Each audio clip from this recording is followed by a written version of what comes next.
Sesión. Ay, me salieron un montón de pestañas. Bienvenidos a su séptima sesión del Diplomado Emergencias y Urgencias. Soy Cintia Cruzadora, docente del Diplomado, y el día de hoy vamos a ver todo lo correspondiente a las emergencias y urgencias pediátricas, ¿sí? ¿Quién no tiene niños en casa o tenemos algún familiar con niños y puede presentarse alguna eventualidad? Entonces vamos a dar un poco de teoría y vamos también a ver un tema importante que es la evaluación del triángulo, la evaluación de la valoración del triángulo pediátrico. ¿Ya? Entonces voy a compartir. Cualquier cosa me puede hacer a través del chat, ¿sí? Entonces vamos a, como les dije, utilicemos el manual que les he enviado. Vamos a ver el grupo. Es muy bueno para poder hacerse recordar, ¿no? Toda la nomenclatura y todo lo que se ha actualizado en el campo de la emergencia y de la urgencia.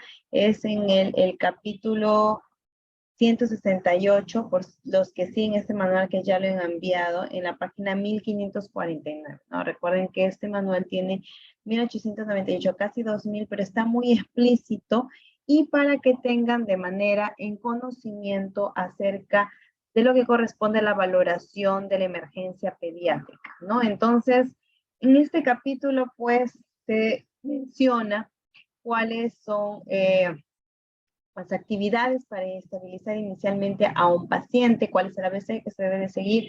Y comenzamos primero a ver la evaluación pediátrica del triángulo, ¿no? Por sus siglas es TAP en inglés, pero es una herramienta que nos permite ya dar una evaluación en menos de un minuto y que podemos ver el estado fisiológico como las necesidades que tiene en este caso el niño. Es importante la exploración física, pero no es suficiente. A través del triángulo de la evaluación pediátrica podemos dar definitivamente, realizarlo sin necesario de tener una evaluación o un examen de exploración física y mucho menos de los signos vitales. Entonces, aquí se tienen que utilizar herramientas, ¿ya? La primera herramienta es la herramienta de la apariencia. ¿Cómo veo yo y cómo valoro tanto la perfusión y el nivel de oxigenación? Y para eso aquí hay una tablita acerca de la evaluación. A ver, vamos a admitir a Eli Cordero que está ingresando. Buenas noches, Eli Cordero. Entonces, la evaluación pediátrica de urgencias ya tiene 3 valoraciones, tanto la primaria, la secundaria y la terciaria.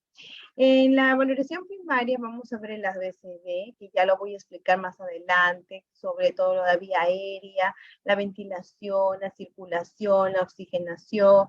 La valoración secundaria, que se refiere ya a la anamnesis y la exploración física, ya que la tenemos que complementar con el apoderado o en este caso el familiar del paciente pediátrico. Y una valoración terciaria cuando ya tenemos un diagnóstico y necesitamos elaborar un plan terapéutico y un juicio clínico.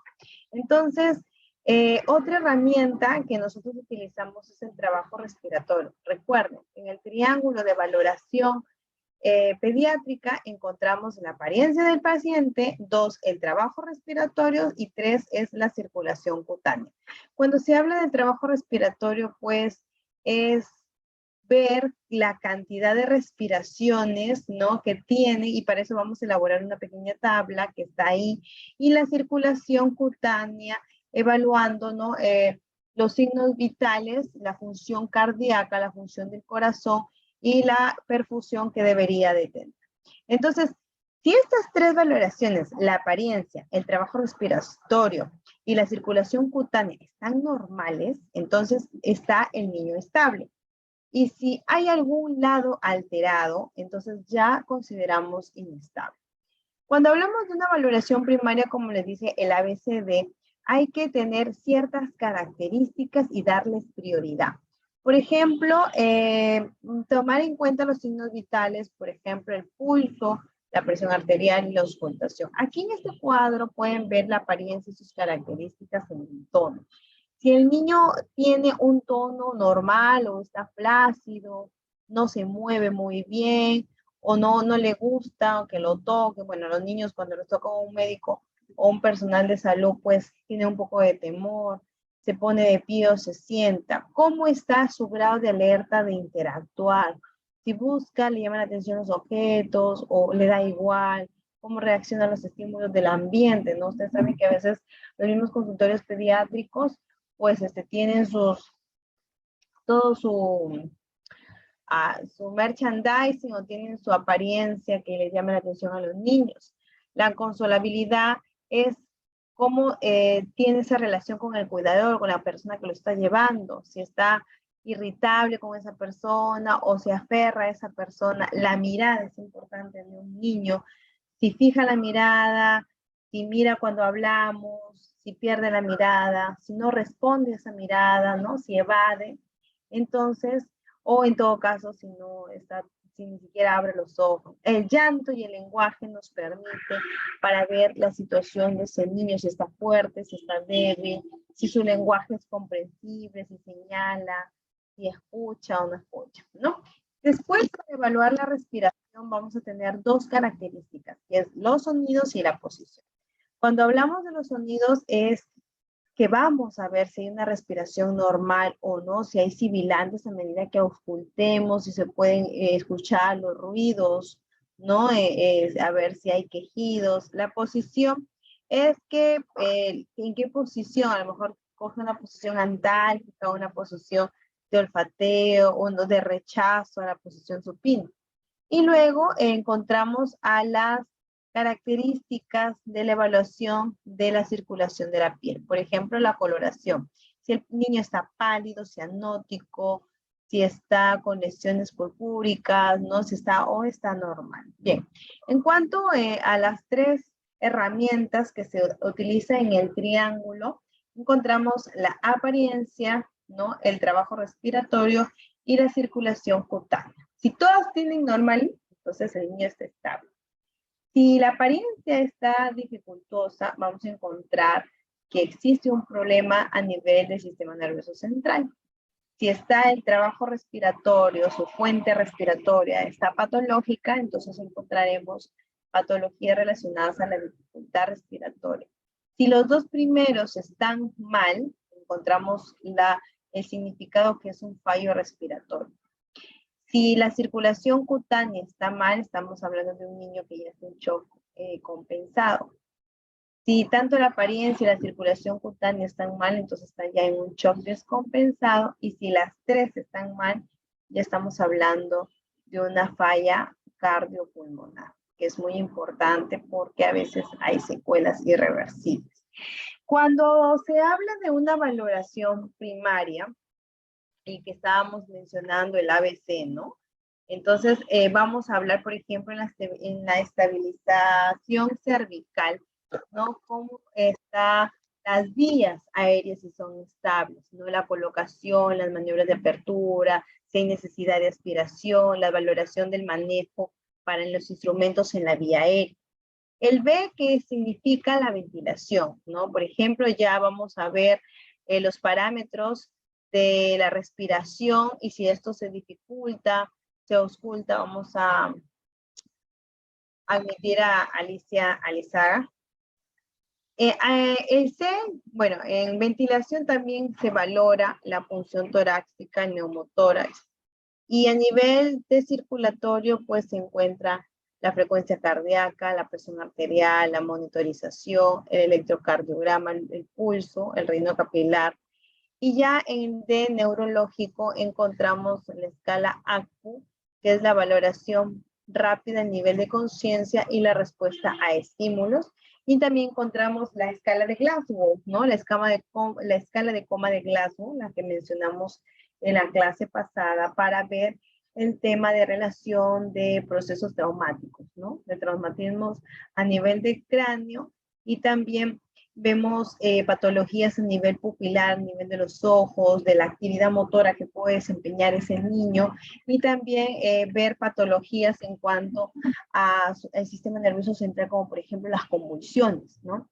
La hipertensión craneal, valorar y tratar el dolor. Ojo que después vamos a valorar cuáles son las patologías más comunes de acuerdo a la edad pediátrica.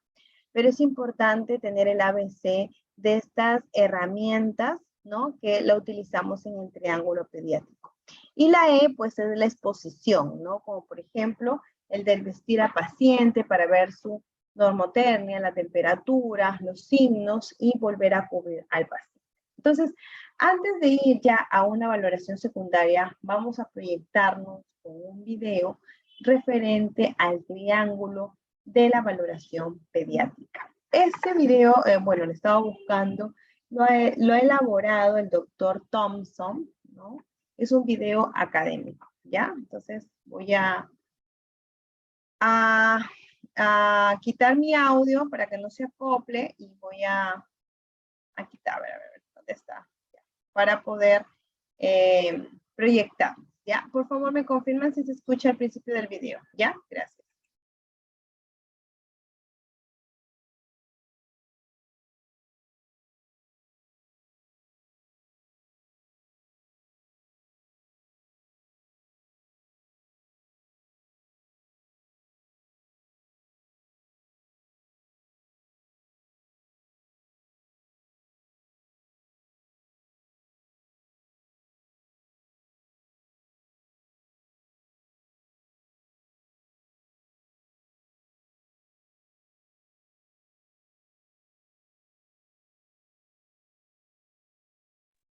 Por favor, ¿me confirman si se escucha? No se Hola. escucha. No se escucha, doctora. Problema de aparición súbita o cuando los padres Ahora consideran que sí. necesita atención urgente, Gracias. lo primero que debe hacer el médico será distinguir a los que verdaderamente se encuentran en riesgo vital. Y esto lo debe de hacer en un periodo muy corto de tiempo. Una herramienta que ha demostrado su utilidad para distinguir a los niños que ameritan una intervención inmediata de aquellos que no lo necesitan y que además puede ser utilizada tanto en el hospital como en el consultorio es el triángulo de evaluación pediátrica, conocido como PAD por sus siglas en inglés. Es conocido que los pasos a seguir en la atención urgente de un niño inician con la impresión general de la gravedad, y esta se puede obtener en forma subjetiva mediante la experiencia del médico, lo que tiende a llamarse el ojo clínico, o en forma más objetiva mediante alguna de las tres herramientas más utilizadas en los servicios de urgencias: el triángulo de evaluación pediátrica, el sistema de alerta temprana y el Safe a Child. Una vez obtenida la impresión general del estado del paciente, el siguiente paso es el manejo inicial, donde en caso necesario se administrará la secuencia ABC de la reanimación primaria, y en caso necesario se realizarán los pasos D y E si el paciente presentó algún tipo de traumatismo, sobre todo craneoencefálico, y en el paso A además se deberá realizar el control de la columna cervical y si existe sangrado de algún tipo deberá atenderse en el paso C de la secuencia. En este cuadro se presenta la secuencia de reanimación en el niño. En esta figura se presenta la técnica de inmovilización de la columna cervical mediante la instalación de un collarín.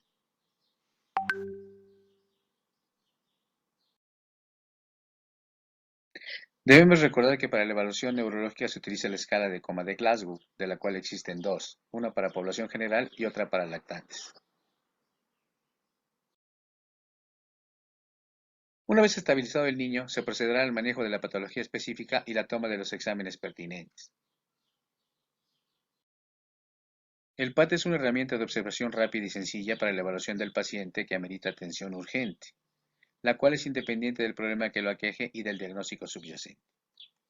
Esta herramienta establece las prioridades sobre las medidas necesarias que se deben de llevar a cabo para mantener la homeostasis del niño.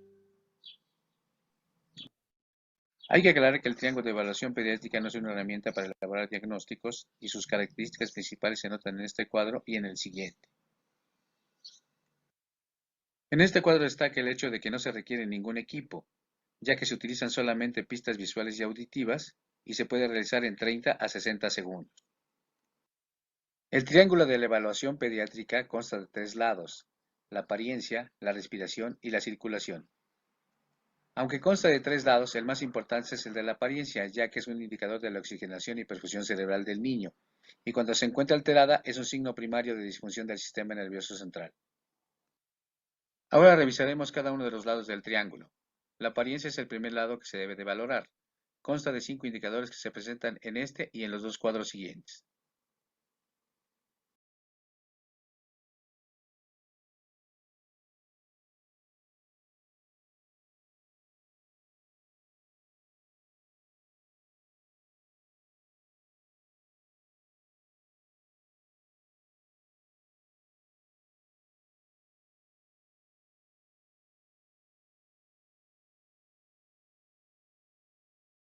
En este cuadro se observa que las principales causas de apariencia alterada en el niño afectan al sistema nervioso central.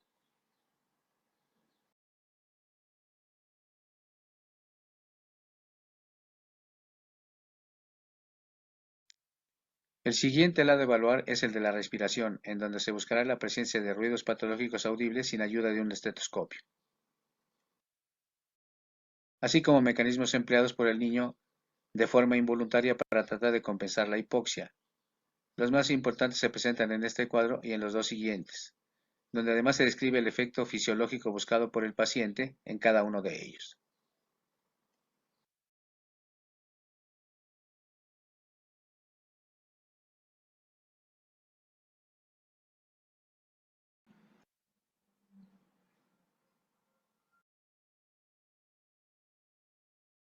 Finalmente, el lado restante evalúa la circulación, la cual se valora a nivel de la piel y nos sirve para conocer a simple vista la función cardíaca, así como la perfusión que reciben los órganos. Los datos que debemos buscar son los que se presentan en este cuadro y en el siguiente.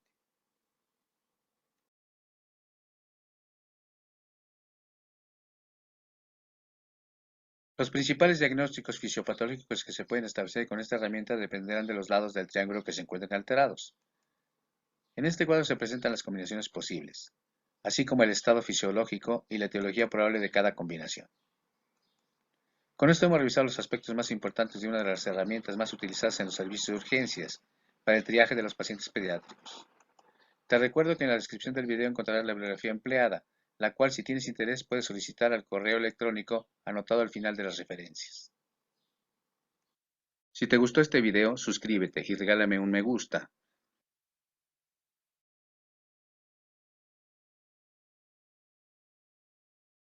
Bien, chicos, un poco de lo que corresponde a la evaluación del triángulo, al triángulo de evaluación pediátrica. Y ahora vamos a ver ya, antes de comenzar con esto, ya. Vamos a hablar ya de la evaluación secundaria, ¿no? Es importante las herramientas que mencionaron, la apariencia, la respiración, ¿no? Y la circulación en un niño. Ahora, pero no podemos dejar de lado las consideraciones que se tienen en una valoración secundaria. Y ya vemos aquí la cantidad de años, la frecuencia respiratoria que tienen de acuerdo a la edad, la frecuencia cardíaca y también la presión arterial mínima normal, según el milímetro de mercurio, ¿no? Que nos permite ver, por ejemplo, en la valoración secundaria que ya necesitamos preguntarle al paciente, al familiar del paciente pediátrico en la anamnesis, ¿no? Estos datos que pueden aquí son relativos. He visto algunas variaciones. Esto lo ha sacado a nivel de la, tenemos de la Escuela Internacional Iberoamericana de Pediatría, que coincide con lo que se postuló en la Universidad en el Hospital Universitario de Toledo. ¿Ya? Pero sí hay algunas variaciones de acuerdo con lo que nosotros vemos en nuestra norma técnica, ¿ya? No muchos. Y la anamnesis y la exploración físicas como herramientas en la valoración secundarias son importantes. Esto lo realiza el especialista, que es el pediatra, pero es importante también conocer, por ejemplo, la regla normotécnica de SAM, ¿no? O cuáles son los antecedentes que tiene este niño, cómo viene desarrollando, ¿no? Por ejemplo, un proceso convulsivo, ¿no? Si ha tenido un precedente, si es la primera vez que convulsiona, si tiene padres que convulsionan, ¿no? La exploración física para ver los signos y los síntomas, el tema, cómo se ha dado de acuerdo a su peso, su talla, la estimación de su altura, ¿no? Entonces, y luego la valoración terciaria. La valoración terciaria ya nos nos acomodamos o vemos en cuanto ya tenga un diagnóstico, una etiología del diagnóstico, un plan terapéutico, ¿no? Que ya lo realiza el mismo especialista. Sin embargo, es importante también conocer cuáles serían otros tipos de evaluación. Como por ejemplo tenemos la reevaluación en cuanto a la anamnesis, ¿no? La anamnesis forma parte tanto de la evaluación secundaria y también se incluye en la evaluación primaria. Pero existe un método de valoración en la anamnesis que es el método sample, ¿no? O sample, ¿no? En inglés es sample. La S o la S es de signos y síntomas que va a describir cuáles son las características y los detalles de cada uno de estos. Las alergias medicamentosas, ¿no? Porque todo profesional de salud antes de, tanto sea el personal de enfermería, por ejemplo, que coloca un medicamento, siempre pregunta si es alérgico o no, si hay una prueba de sensibilidad, ¿no? O el médico o cualquier profesional es importante que antes de dar un tratamiento se pregunte por el tema de alergias. Y también es el segundo parámetro en la valoración normotécnica SAM. Luego tenemos las medicaciones, ¿no? Si, por ejemplo, el niño es acostumbrado ya a tomar algún tratamiento o recién va a tener un tratamiento nuevo, las enfermedades previas, la P, y los precedentes, y aquí pues se incluyen las vacunas, ¿no? Luego tenemos la última ingesta, si ha sido sólida o líquida, según el manual, y los eventos adversos que pueden estar relacionados al estado actual, ¿no? Luego tenemos ya la presencia parental. La presencia parental está relacionada pues con esa cercanía de los padres o de los cuidadores o de los apoderados, ¿no? Esto implica la estabilización, la realización, si saben o no, por ejemplo, de sus vacunas, de los procedimientos, de los medicamentos, de los antecedentes y precedentes, de las cirugías que ha tenido este niño, para ver también o considerar, ¿no? Esa relación que tiene el paciente con el cuidador para ver el nivel de ansiedad, ¿no? Porque a los niños tienen un efecto postraumático una vez que ingresan a un hospital, ¿no? Si uno que es adulto, a veces suele ser difícil hospitalizarse, estar en un lugar donde estás con dolor, lejos de tu familia, de tu casa, imagínense, para un niño también es un poquito más difícil. Bien, entonces ahora vamos a ver cuáles son las patologías más comunes de las urgencias pediátricas. También es un video académico realizado por un médico para poder distinguir, ¿no? Menciona pues el cuerpo extraño, mencionan la situación de una crisis convulsiva, ¿no? Entonces es importante tener en cuenta cuál es la frecuencia que se puede dar en varones o en mujeres, ¿no? Y con ello vamos a poder visualizar, ¿sí? Entonces igual por favor me confirman ya para poder mencionar si escuchan el audio, antes de pasarnos al soporte básico pediátrico, ¿ya? Vamos a ver esto. Vamos a proyectar el video. ¿Hasta aquí hay alguna consulta? Chicos, ¿hay alguna consulta? Bien. Mientras van escribiendo o preguntan después del video, después de este video voy a pasar a asistencia, ¿ya? Así que estén atentos, por favor.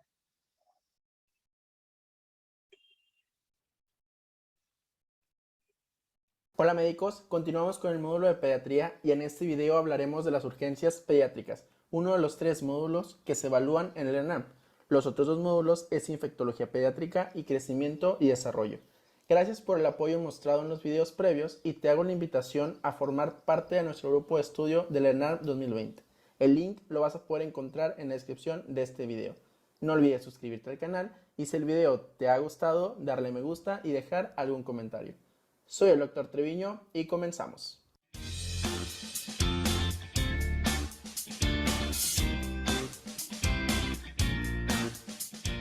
El primer tema del que vamos a hablar es la aspiración del cuerpo extraño y esto es una causa muy común de morbimortalidad dentro de la edad pediátrica. donde va a afectar principalmente a los niños de 2 a 5 años. El motivo de esto es porque los niños en esta edad tienden a tener muchísima actividad y muchísima curiosidad. Va a afectar a ambos sexos, pero es más frecuente que se afecte el sexo masculino, con una relación de 2 a 1. Esto puede ser justificado porque los niños tienen un poquito más de actividad que las niñas. Debes de recordar también que los cuerpos orgánicos van a ser más fácilmente aspirados por lactantes y preescolares, mientras que los materiales inorgánicos van a ser más fácilmente aspirados por los pacientes escolares. La localización más frecuente es en el bronquio principal derecho, hasta en un 34% de los casos. Y esto es algo que debes ya de saber porque es una de las preguntas más clásicas que existen de anatomía. Otros sitios de alojamiento va a ser el bronquio principal izquierdo en un 29%, seguido de la tráquea, la carina y los bronquios terminales. Estos últimos, aunque son en menor frecuencia su afectación, confieren mayor morbimortalidad si se encuentra el objeto alojado en estos sitios. Clínicamente, los pacientes van a cursar con una triada clásica, que es sibilancias, tos y disminución de los ruidos respiratorios. Y esto es uno de los motivos de confusión mayores, porque si recuerdas, la triada clínica de asma es casi idéntica, porque la triada clínica de asma va a tener tos, sibilancias y disnea. Así que mucho cuidado a la hora de estar haciendo diagnósticos diferenciales en tus casos clínicos. La presentación de este cuadro va a ser de forma súbita y en ocasiones el cuerpo extraño puede incluso enclavarse en la glotis y ocasionar muerte súbita. Normalmente, cuando el cuerpo extraño se encuentra en la laringe, va a ocasionar estridor, tos, disfonía y tiraje intercostal. Pero si el cuerpo extraño se aloja en la tráquea o en los bronquios, al principio, dentro de su recorrido, el cuadro puede llegar a mejorar. Pero a la larga vamos a ver datos de obstrucción de vías aéreas inferiores, como puede ser la presencia de sibilancias, la ausencia de murmullo vesicular en alguna zona o la presencia de tiraje intercostal. La aspiración de cuerpo extraño siempre debes considerarla como una urgencia, debido a que va a poner en riesgo de la vida del paciente. Y el aspecto clave dentro de su diagnóstico va a ser la historia clínica y la anamnesis que le hagas a los familiares. ¿Por qué? Porque ellos te van a decir que el paciente lo vieron jugando con unas moneditas, que el paciente lo vieron jugando con unas canicas, que tenían unos nuevos juguetes, que se les salió una ficha del Monopoly o del Turista, cosas así. Y eso es lo que te va a indicar que muy probablemente la etiología sea la aspiración de cuerpo extraño. Ya después de haber hecho nuestra buena anamnesis y nuestra buena clínica, ya podemos empezar a armar nuestro algoritmo. Y lo primero, si estos datos que nosotros le preguntamos a los familiares no nos concluyen de que sea una aspiración de cuerpo extraño, la guía de práctica clínica recomienda realizar una radiografía de tórax, porque vamos a buscar datos como hiperclaridad, atelectasia, opacidad en algún segmento pulmonar o la presencia de infiltración. Pero debes de tener algo en cuenta. Hasta el 12% de los pacientes no va a tener ningún dato de estos, o sea, su radiografía va a ser normal. ¿Qué significa esto? Que si nuestra radiografía no es compatible y nuestra anamnesis no es concluyente, a nuestro paciente no lo podemos egresar, porque puede que el paciente sí tenga un cuerpo extraño alojado, lo que significa que nosotros debemos realizar una vigilancia de 6 a 12 horas. Pero si nuestra radiografía es compatible con una baja sospecha, una historia clínica no concluyente, ya está indicado realizar una broncoscopía. Debes de saber que la broncoscopía rígida va a ser considerada el método de elección para realizar tanto el diagnóstico como el tratamiento. Algunas de las complicaciones que se pueden presentar por la broncoscopía es la presencia de broncoespasmo, laringoespasmo, atelectasias, infecciones, etc. Pero la más frecuente de todas ellas puede ser el edema laringio, aunque la mortalidad al realizar este procedimiento es menor del 1%. Pasamos al otro extremo de nuestro algoritmo. Si tenemos una anamnesis y una clínica que sí es concluyente con aspiración de cuerpo extraño, inmediatamente vamos a pasar a hacer la broncoscopía. Si al momento de hacer la broncoscopía no encontramos el cuerpo extraño, Nosotros lo que debemos hacer es nuevamente vigilancia y tratamiento específico para las complicaciones que pueda llegar a tener nuestro paciente. Pero si al momento de hacer la broncoscopía identificamos el cuerpo extraño, pues hay que retirarlo.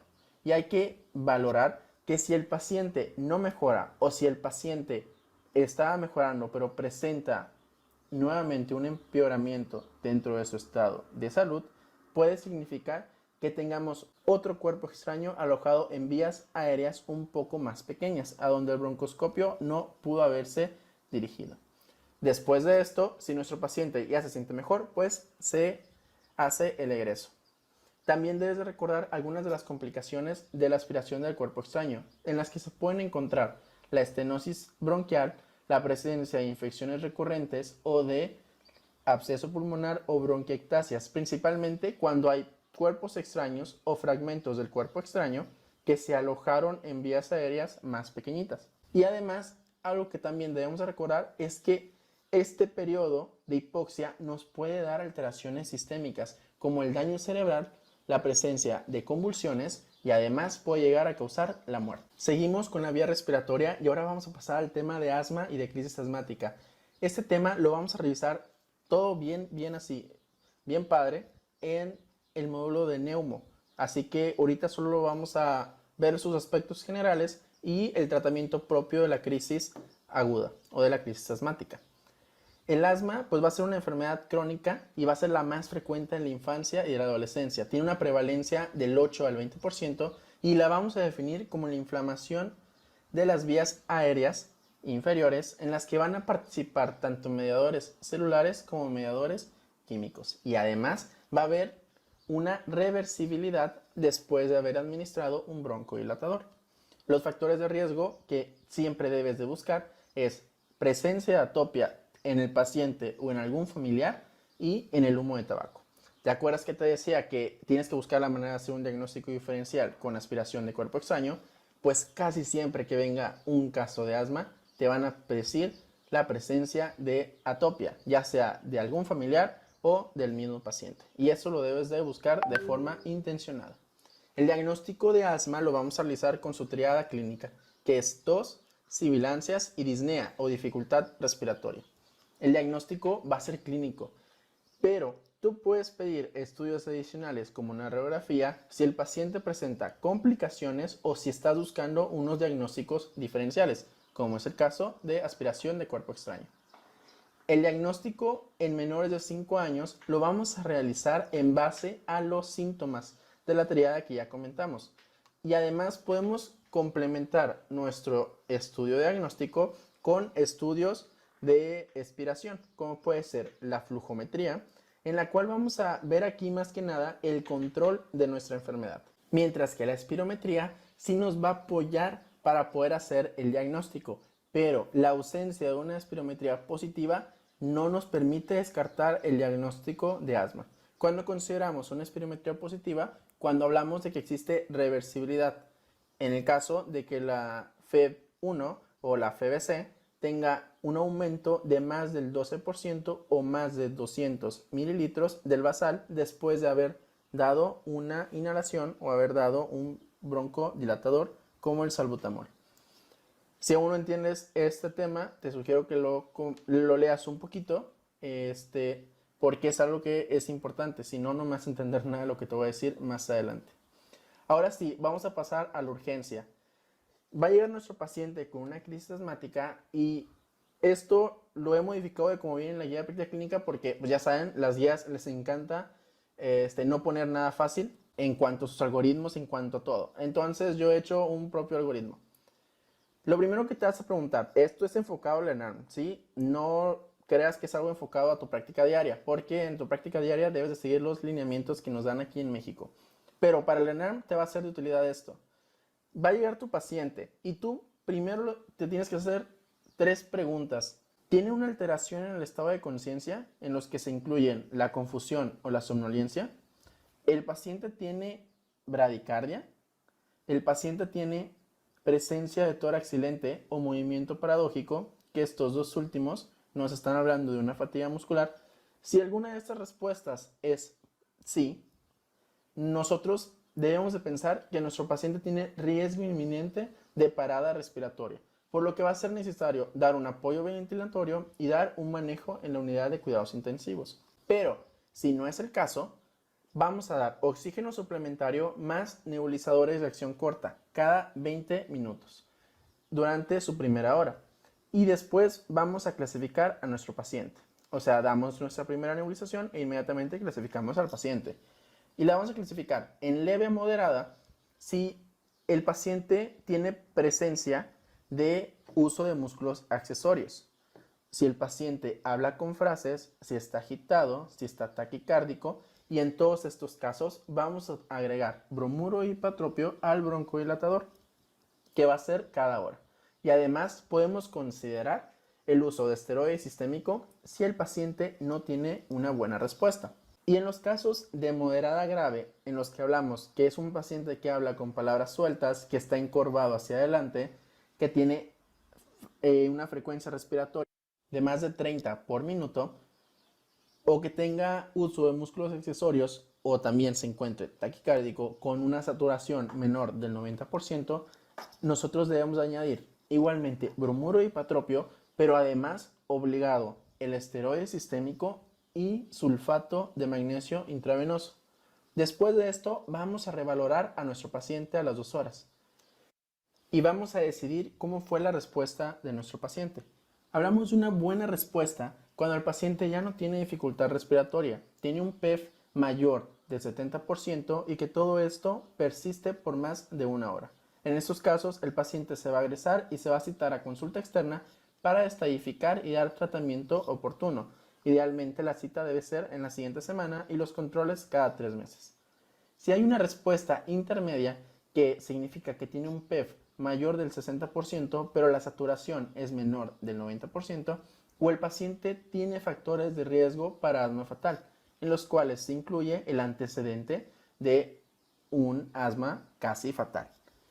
Se va a ingresar el paciente a urgencias y además se le va a dar el manejo que ya comentamos y va a estar hospitalizado, más bien va a estar en urgencias de 6 a 12 horas. Y en pacientes que tengan mala respuesta después de estas 12 horas del ingreso, o pacientes que inicialmente ya tenían una mala respuesta, y hablamos de pacientes con un PEF menor del 50% y una saturación menor del 90%, o pacientes con datos clínicos de parada respiratoria inminente en cualquier momento de su manejo, vamos a considerar el uso de salbutamol intravenoso, aminofilina e intubación traqueal en caso de que sea necesario.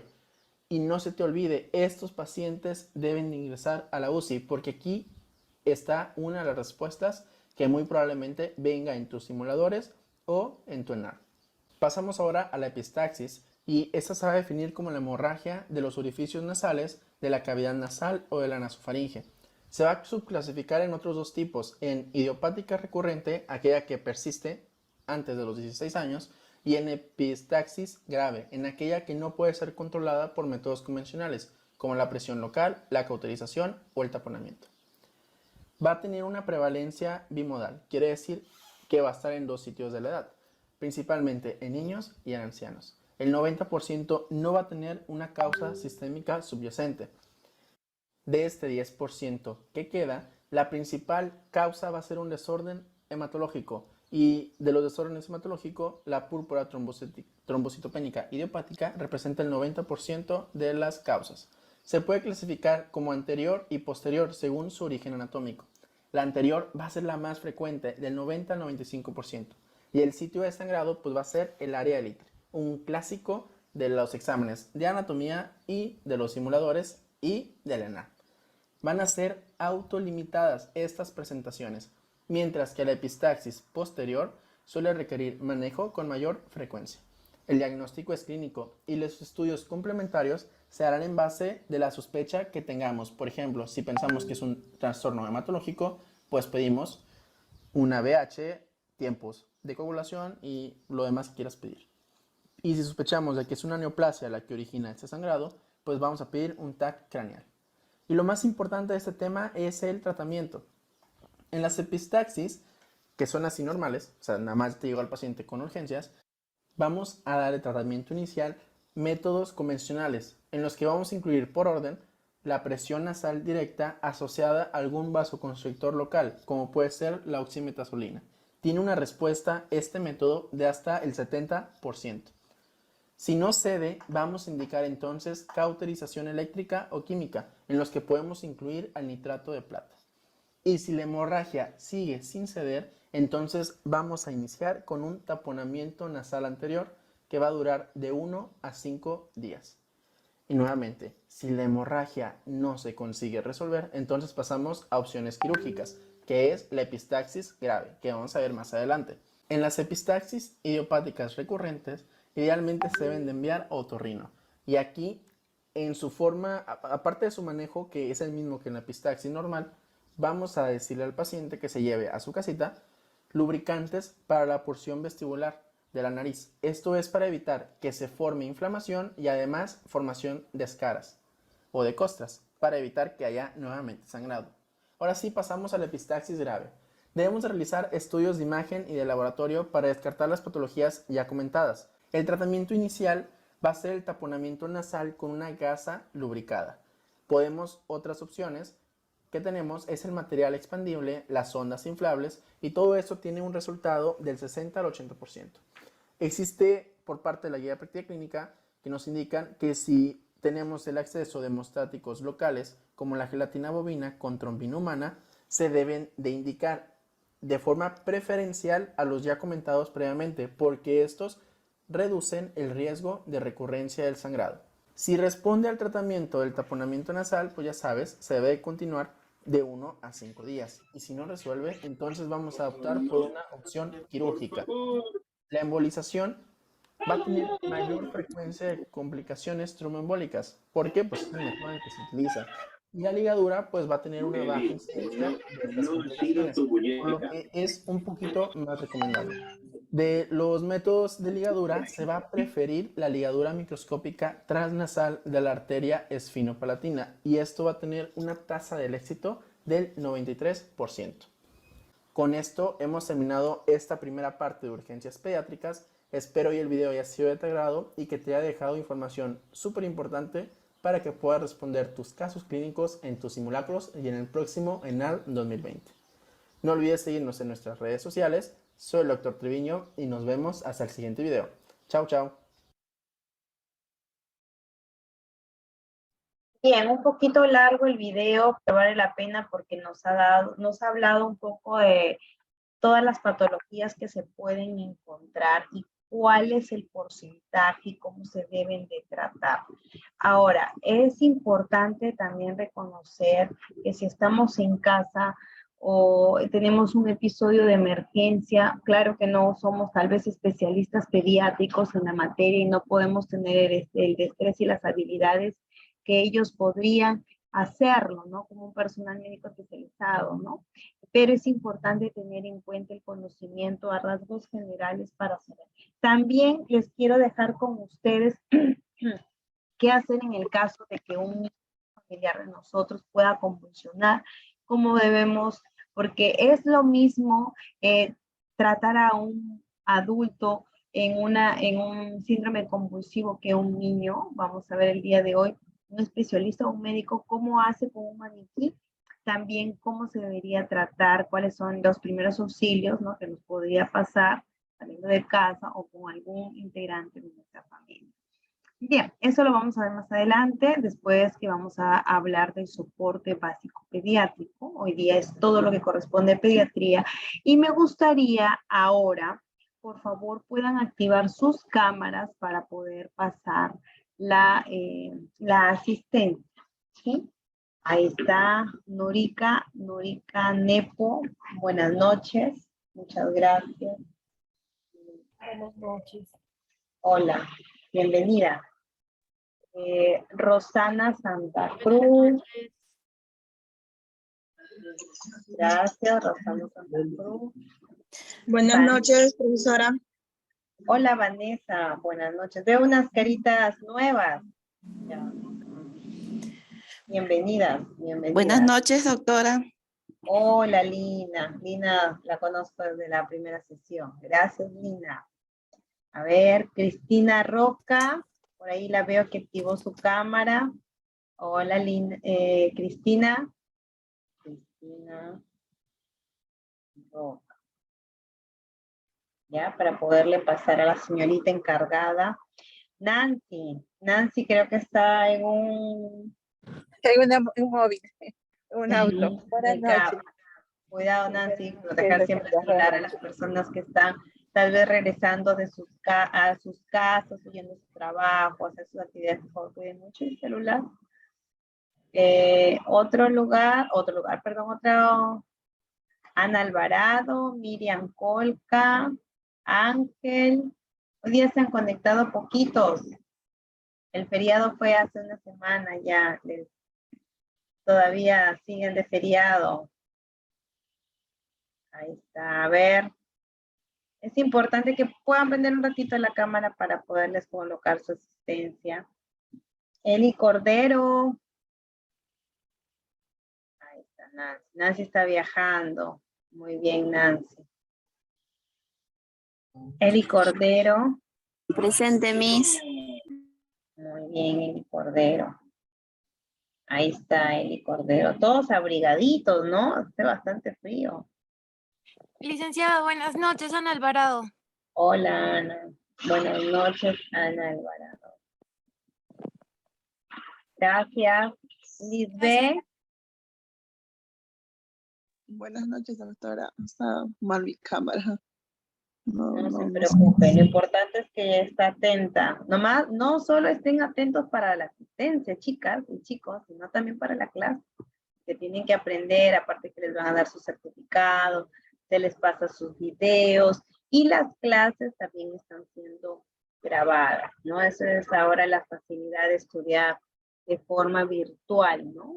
Y sobre todo el manual que les he dado, ¿no? Desde la primera clase, incluye todo, repasarlo, leerlo y colocarlo en la práctica. Ángel, Miriam Leonor, María Maldonado, faltan Abel Portillo. A ver, esperamos unos minutitos, más no se demoren. Buenas noches, licenciada. Miriam Leonor, presente. Ahí está, Miriam. Sí, buenas noches. Abel Portillo, presente. Hola, Abel. Gracias, Abel.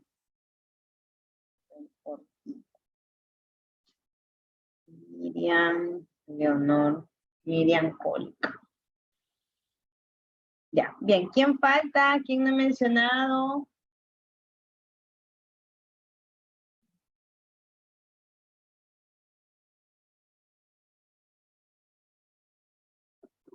A ver, ¿quién falta? María Maldonado, ¿está? ¿Estará escuchando la clase? Doctora, recién logro ingresar. Disculpa, presente.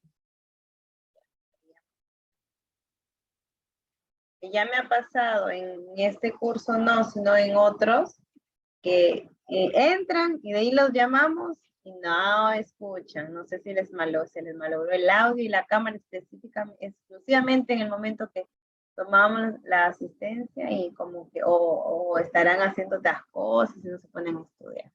¿No? Entonces, ya. ¿Quién más? Ángel. Lola. Lola, Ángel. ¿No es? Aló, buenas noches, doctora. Hola, Lola. Sí, es que mi celular está que se corta, cada rato tengo que estar cambiando de celular. Perdón. Ya. Eso también, no hay problema. Sí, es entendible. ¿Y Ángel? Ángel, porque es Abel el que me respondió. Buenas noches. Hola, Ángel. Le saluda Ángel. Estoy escuchando la primera clase. Bueno, le agradezco. Muchas gracias.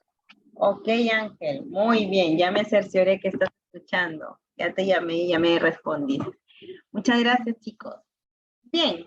Entonces, vamos ahora a hablar sobre un tema importante, como es el compendio de emergencias y urgencias. Es muy amplio y a veces en un diplomado no tratamos de colocar lo más importante, lo más frecuente de las emergencias, ¿no? Y pues si se dan cuenta, nos faltaría, ¿no? Ese manual está muy explícito, tiene 1898 páginas y es muy bueno, ¿no? Entonces, os llevan parte de la parte básica, pero ahí está, pues, ¿no? Lo que también corresponde a saber todo de acuerdo a las patologías de los grupos etarios y por sistema, ¿no? Ahora vamos a hablar, continuamos. Bien, entonces seguimos en pediatría. Pediatría es uno de los campos más amplios, ¿no? De la medicina, de la especialidad, de la especialidad médica. Bien, ahora vamos a hablar sobre el soporte vital en pediatría, ¿ya? Primero vamos a considerar, miren, por ejemplo, para hacer este capítulo, el 169, todos ellos son médicos, ¿no? Médicos especialistas que han elaborado y actualizado. Lo bueno de este manual, como les mencionaba, es que lo han elaborado, bueno, no lo han elaborado hace tiempo, pero lo han publicado a fines del 2020.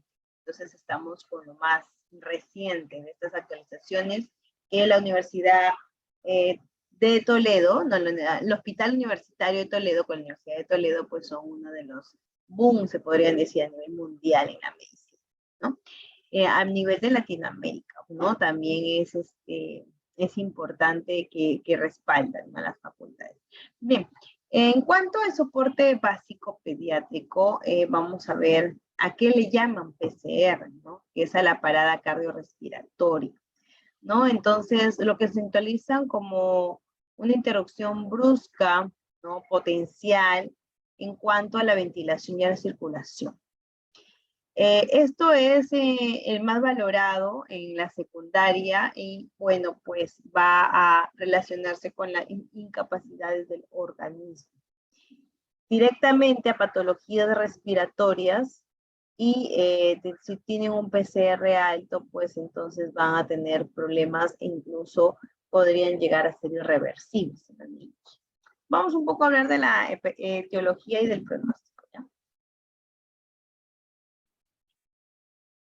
Bien, así como hemos visto en el video, que duró 18 y 38 minutos, acerca de las patologías relacionadas con la edad, acá vamos a hablar en cuanto a la etiología. Se dice que en el periodo neonatal, es decir, en menos del primer mes de vida, las patologías más frecuentes son las anomalías congénitas, ¿no? Y también las situaciones de muerte súbita, ¿no? Entonces, en el primer año de vida encontramos también cuáles son las más frecuentes, el síndrome de muerte súbita y las anomalías también congénitas. Y en la edad preescolar encontramos a los transmautismos igual que en la edad escolar. Entre la edad de los 15 a 24 años también se consideran cuáles son las situaciones que pueden aumentar la morbimortalidad en los pacientes pediátricos.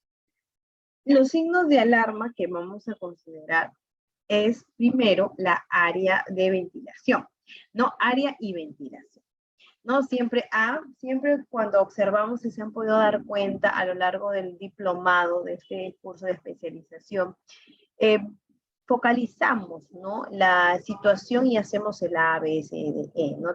Considerando la vía aérea permeable y la ventilación. Entonces, ¿qué podemos evaluar? ¿No? ¿Cuáles son los determinantes de riesgo, por decirlo, los factores, los signos que podemos evaluar? Como por ejemplo, tenemos una taquimia externa, bradimia o una respiración dificultosa a través de ruidos, a través de quejidos. En la circulación podemos ver circulación, cómo circula hacia nuestra sangre, hacia nuestros tejidos, y podemos ver la capacidad del oxígeno de responder. Entonces la cianosis es una patología que muestra la poca muestra de oxígeno, ¿no? Está cianótico, se está poniendo moradito, como se dice coloquialmente. Entonces, no llega el oxígeno suficiente a la sangre. Otra de las patologías que también encontramos aquí es la taquicardia, la bradicardia y la disminución de la presión arterial. Con el signo de D tenemos a la disfunción neurológica. Es decir, aquí no existe una respuesta verbal ni a una respuesta y como por ejemplo hipotonía o convulsión. Y a la E, a la exposición y el entorno. Por ejemplo, las fiebres, las petequias, las quemaduras, ¿no? Entonces, ¿cuál es el RCP básico? ¿Cuál es el soporte vital básico? ¿No? Para ello vamos a encontrar consideraciones.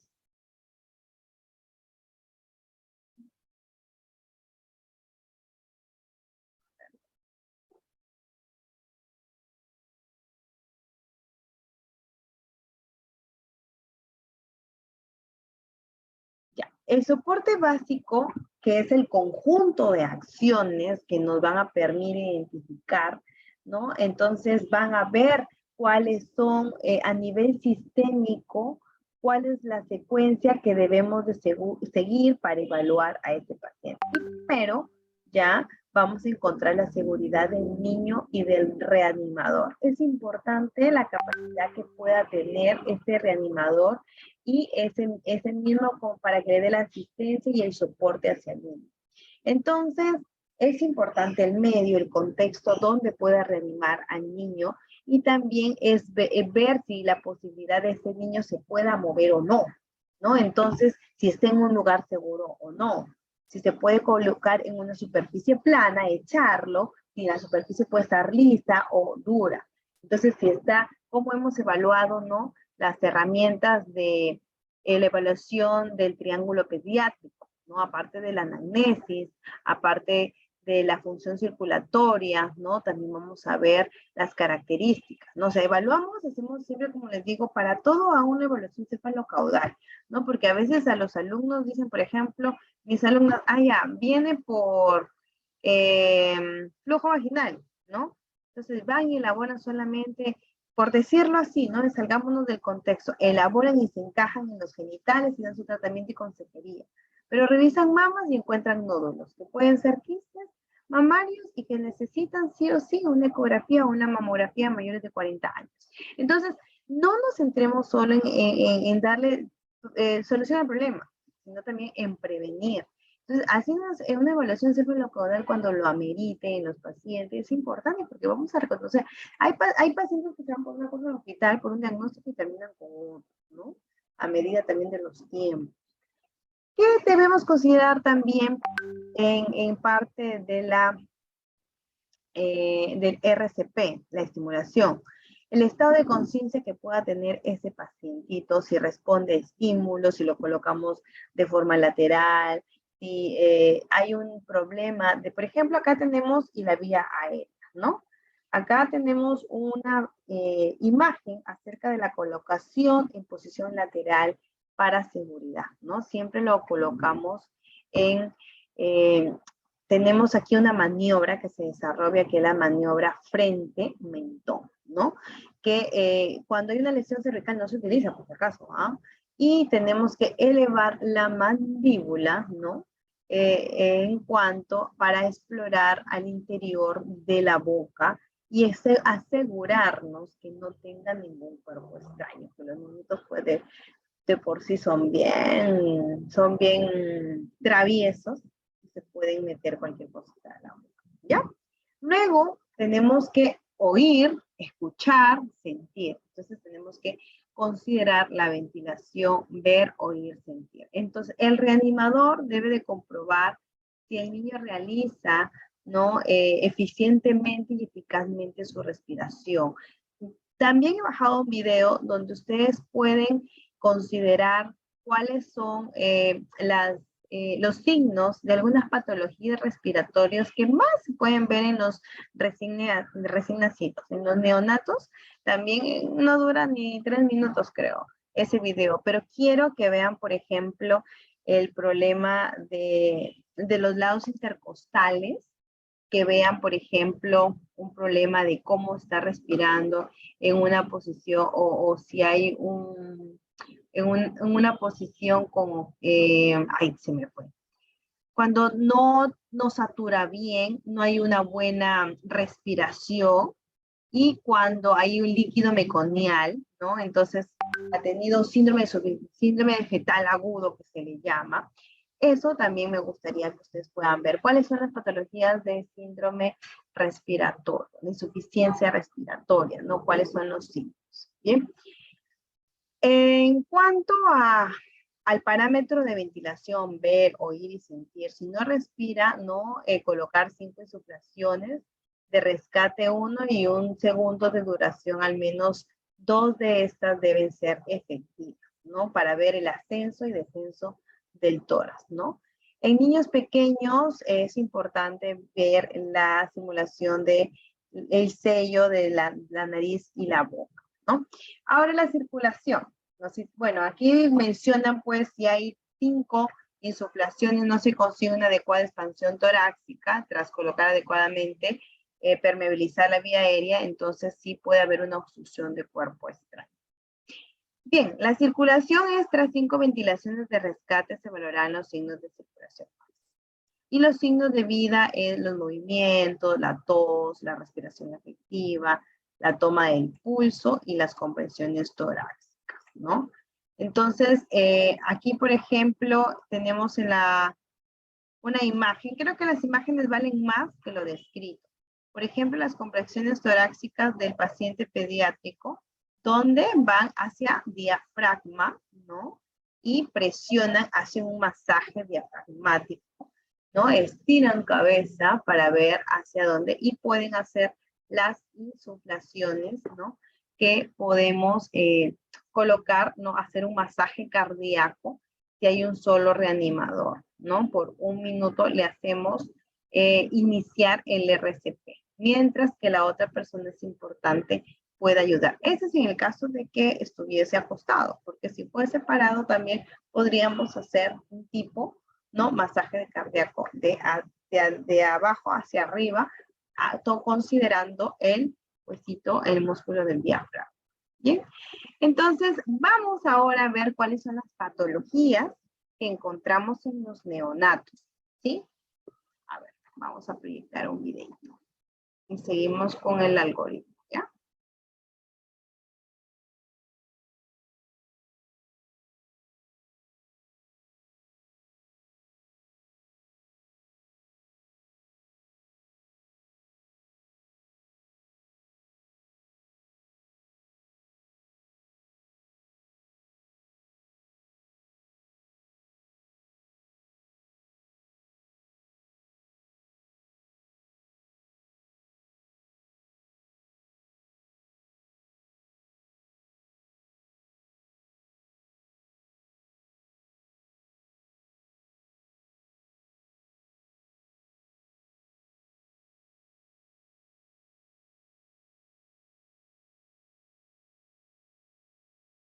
¿Escuchan el video, chicos?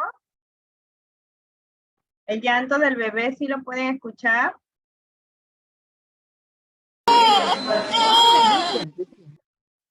¿Se escucha? Por momentos. I gave him a knock.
Una convulsión es una urgencia aparatosa. No nos gustaría vivir esa urgencia con la persona que más queremos, que obviamente son nuestros hijos.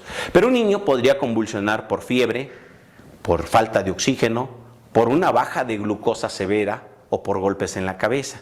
Cuando un niño convulsiona, lo que yo tengo que hacer es lo siguiente. Primero, déjalo que convulsione, no lo sujeten.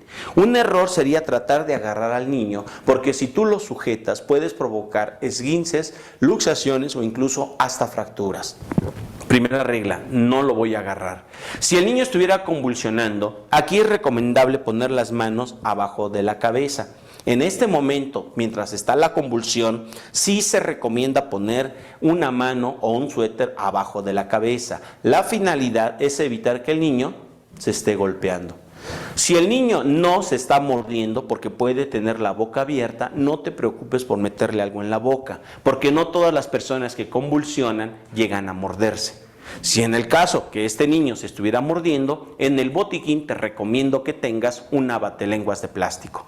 Una batelenguas de plástico la voy a introducir lateralmente para evitar que la lengua, en este caso, siga siendo presionada por los dientes o el labio. Debe de ser de plástico porque si tú metes una batelenguas de madera, seguramente se rompe y con los pedazos que quedan pueden provocarse sangrados. Si llegaras a meter una cuchara de metal, es obvio, no se va a romper la cuchara, pero sí vas a fracturar los dientes o puedes provocar sangrados de las encías. Por eso es muy importante en el botiquín una batelenguas de plástico y mantener la calma. Déjalo que convulsione. Si no tengo el batelenguas de plástico, una opción sería la misma ropa del paciente. Agarro un pedazo de su playera en forma de mordaza y se la coloco entre la boca y los dientes para evitar que se siga mordiendo. Pero si no se está mordiendo, no le voy a meter nada en la boca.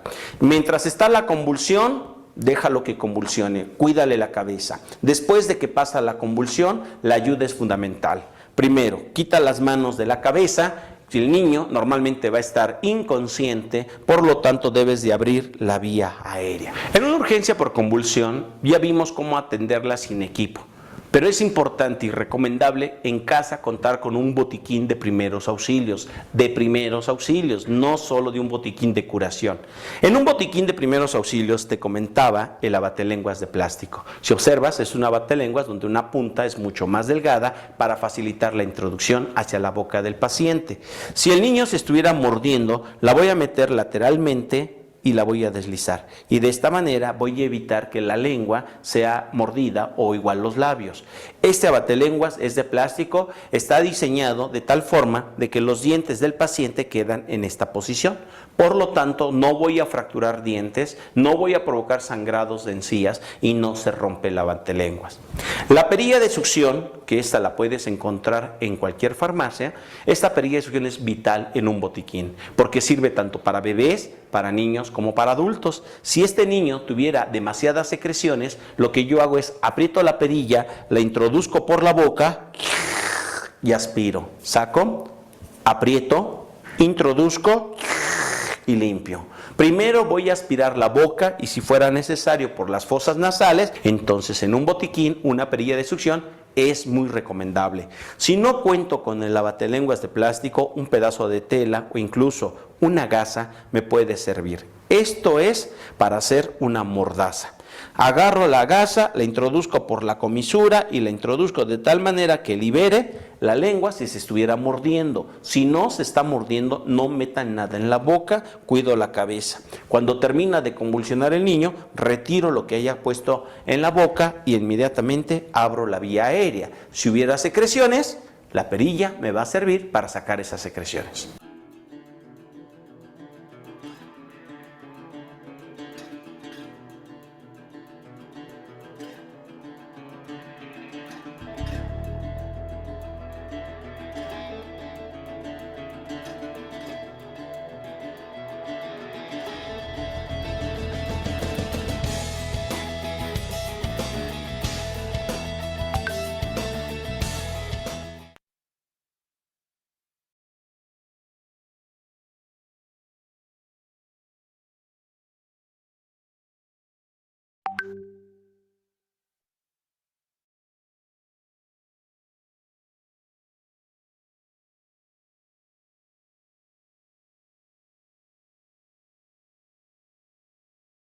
Bien, chicos. Entonces, ya hemos visto el soporte básico pediátrico y también hemos visto lo correspondiente a la mayoría de urgencias pediátricas y cómo podemos avanzar. El tema es muy amplio, pero hemos resumido lo más importante, ¿ya? Ahora vamos a hacer una retroalimentación. Esto es importante porque ustedes, para que puedan tener una nota final, recuerden que es la asistencia a las clases, el desarrollo de los cuestionarios, la puntualidad, la participación. Entonces, me gustaría saber, ya vamos 7 sesiones, si han aprendido o no.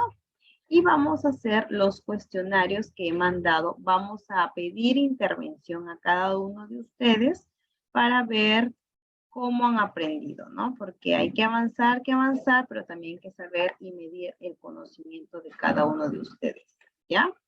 Entonces, ya he mandado unos cuestionarios. Hay unos que van a... Estamos al día en los cuestionarios, ¿ya? Pero yo quisiera saber cómo responden. En cada sesión se está mandando 5 preguntas, ¿no?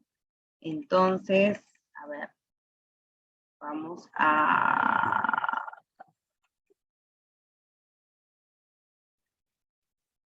Uy, se me fue. Voy a compartir los cuestionarios.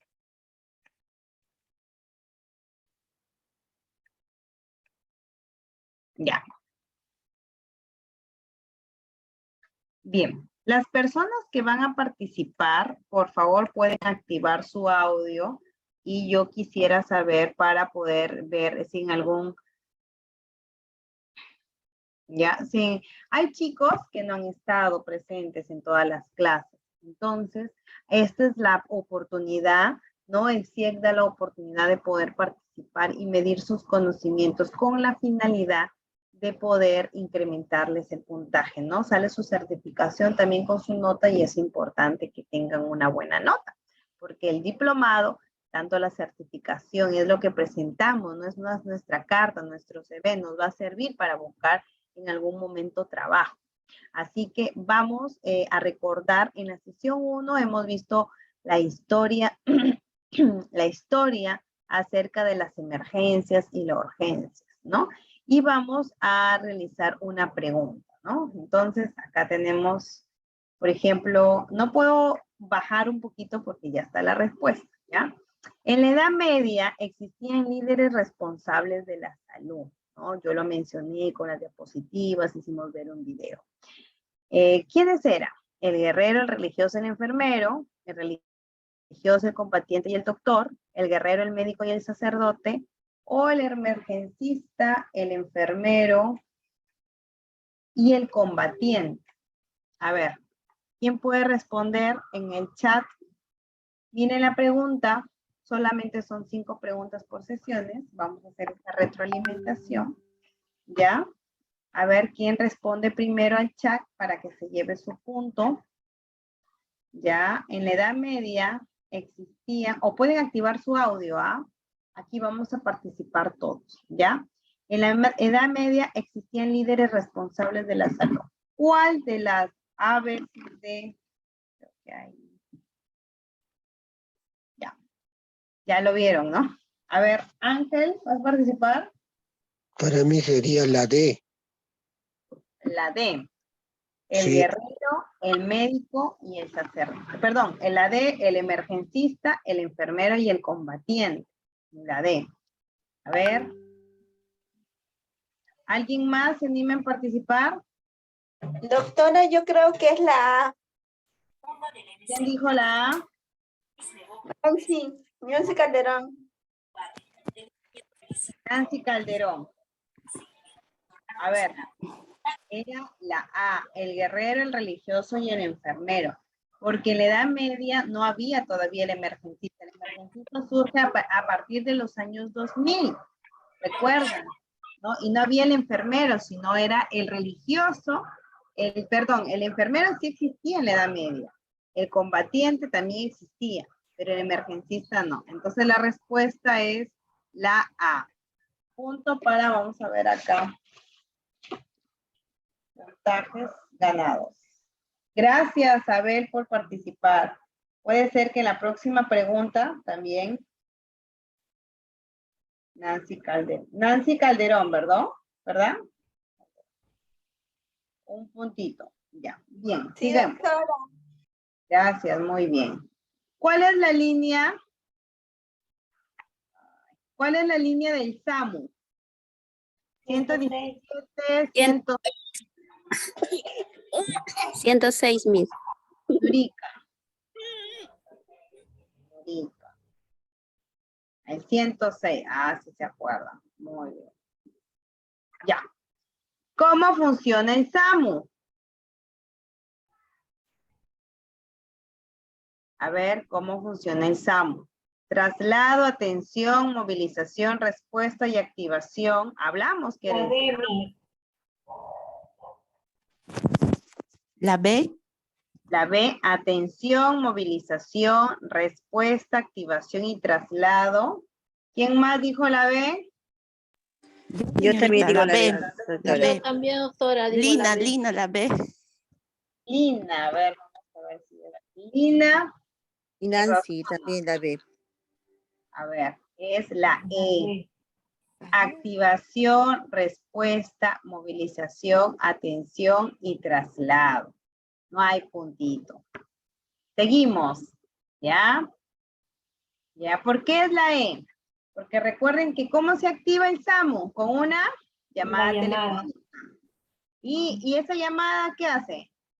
Da una respuesta. Da una respuesta. ¿Y esa respuesta qué hace? Que se movilice el SAMU, que dé la atención, y si da la atención y amerita conveniente, lo traslada. Entonces, esa es cómo funciona el SAMU, ¿no? Así que ya saben. Vamos aprendiendo, vamos retroalimentando. Ay, ahorita todos los del trabajo se me pueden llamar. No, ahorita estoy con mis alumnos, soy de ustedes nada más. 4. Ahí. ¿Cuál es la base legal que respalda la atención por emergencia? La Ley General de Salud, los derechos en salud, el Ministerio de Salud, el marco de la modernización en la gestión del Estado. Pueden decir todas las anteriores, ¿ah? Porque la última alternativa es todas las anteriores. Todas las anteriores, doctora. Todas las anteriores, doctora. Todas las anteriores también. A ver, vamos a ver todas las anteriores. Muy bien, digamos. ¿Qué es una emergencia en salud?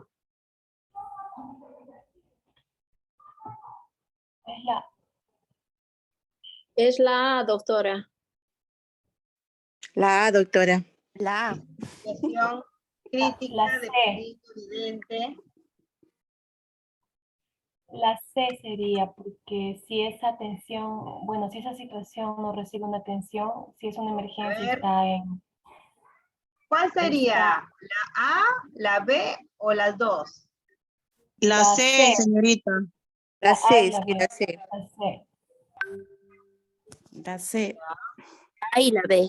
La respuesta sería C. Aquel caso que la falta de asistencia conduciría a la muerte en minutos, una emergencia, ¿no? Una hemorragia, una situación en peligro evidente para la vida. A ver, entonces sería la C. Sí, la C, Sí, señorita. señorita, la C. Mira, aquí también tenemos 5 más, 2 más, perdón, ¿ah? A ver, toda condición repentina o inesperada que requieren atención inmediata al poner en peligro la vida inminente de la salud, que puede dejar secuelas invalidantes en el paciente y una amenaza inmediata para el paciente, pero si no se atiende en un periodo de tiempo determinado, la situación puede convertirse en un gran problema para su salud. Hoy. Puede ser todas las anteriores. Ya no hay, ya son estas hasta la E. todo caso sería la semi, licenciada. La C, porque agrupa. La C. La C. Claro, porque la C agrupa hasta la D, ¿no? Bueno, quizás hasta la E también, ¿no? Porque en caso de la E acá dice que se podría convertir en un gran problema de salud, Amenaza. pero sí aquí ya no habría quizás riesgo para la vida del paciente, ¿no? Y si es una emergencia, sí, la vida del paciente está en riesgo. Entonces sería la C. La La C. C. Muy bien, respuesta. Sí.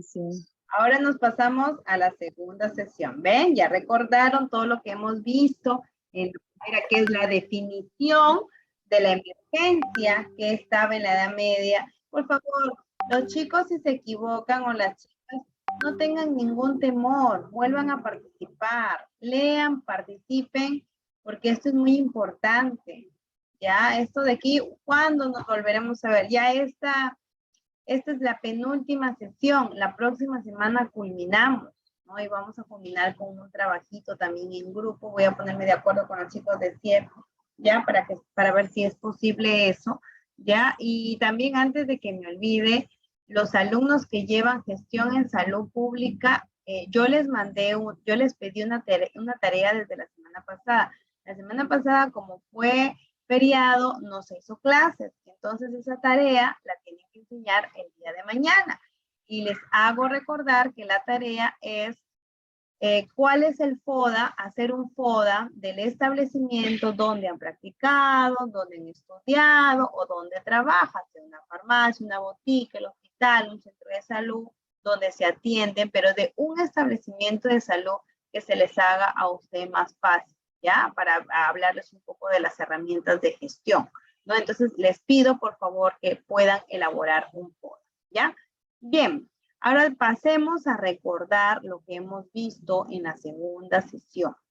¿Qué es una urgencia? ¿No? Es una situación de salud que se presenta de forma inesperada, a través o al igual que una emergencia, pero su principal diferencia radica en que no existe riesgo o amenaza de muerte inmediata al paciente, ¿no?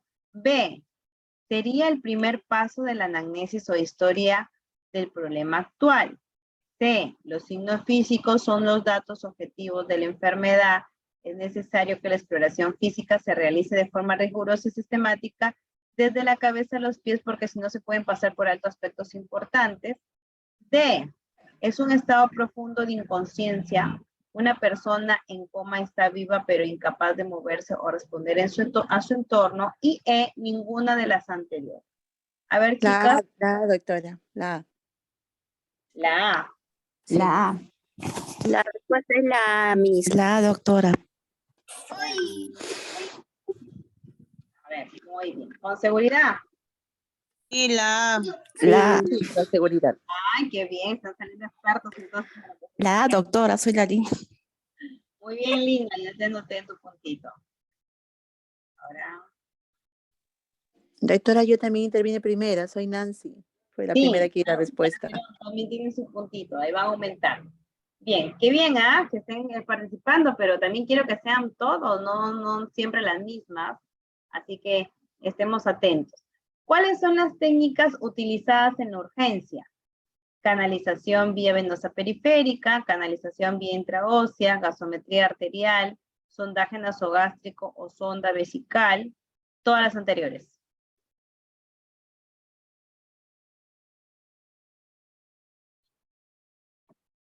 La A, doctora. Canalización vía venosa periférica. Sí. Rosana, ¿alguien más dijo la A? La A, doctora. La A. Sí, Jenny. la La A. doctora. Doctora. La A entonces. ¿Seguros? O sea que yo no puedo poner una sonda nasogástrica, no puedo poner sonda vesical en la urgencia. Sí, doctora, pero la duda es la vía intraósea. ¿No se puede? ¿En una urgencia? A ver, no se puede. Recuerden. Dependería del estado del paciente.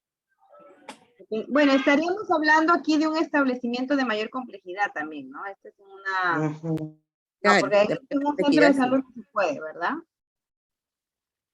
De mayor complejidad, sí. Ujú.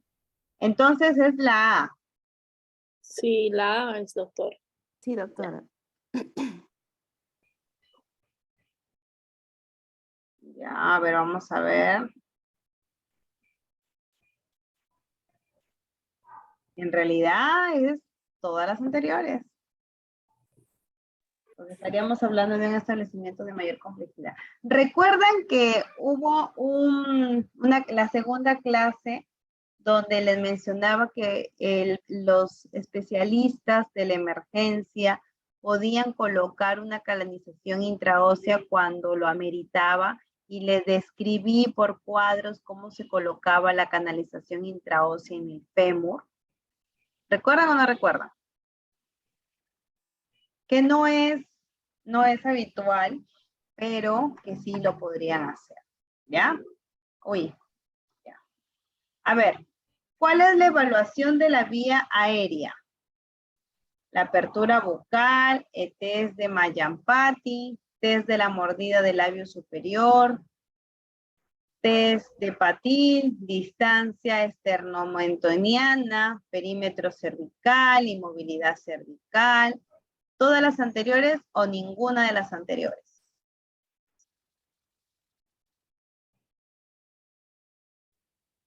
A ver, chicos, chicas.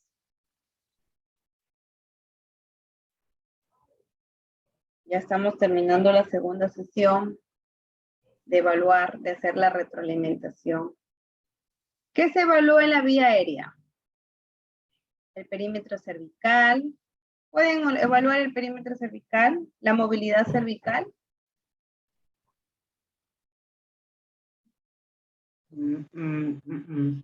La apertura bucal.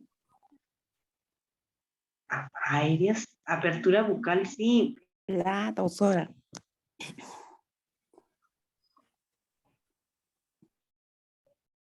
A ver, le voy a dar la respuesta, ¿ya? Es todas las anteriores. También está en el manual. También lo explicamos. Desde la apertura bucal hasta la movilidad cervical si lo requiera. Ya, no olvidarse.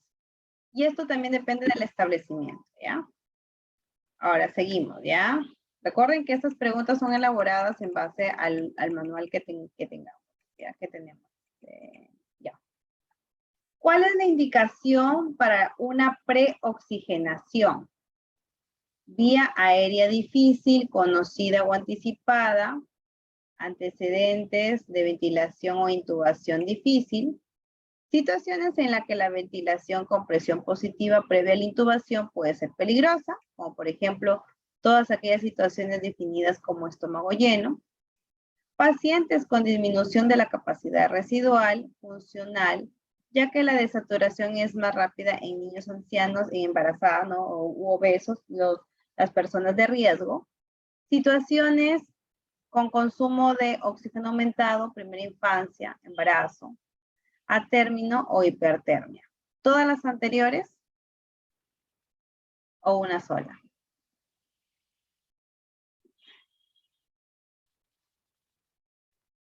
A ver. Yo considero que son todas las anteriores, Miss. Lina, todas las anteriores respuestas. La E, doctora. Lina, todas las anteriores. ¿Quién más dijo aparte de Lina? Eli. Eli Cordero.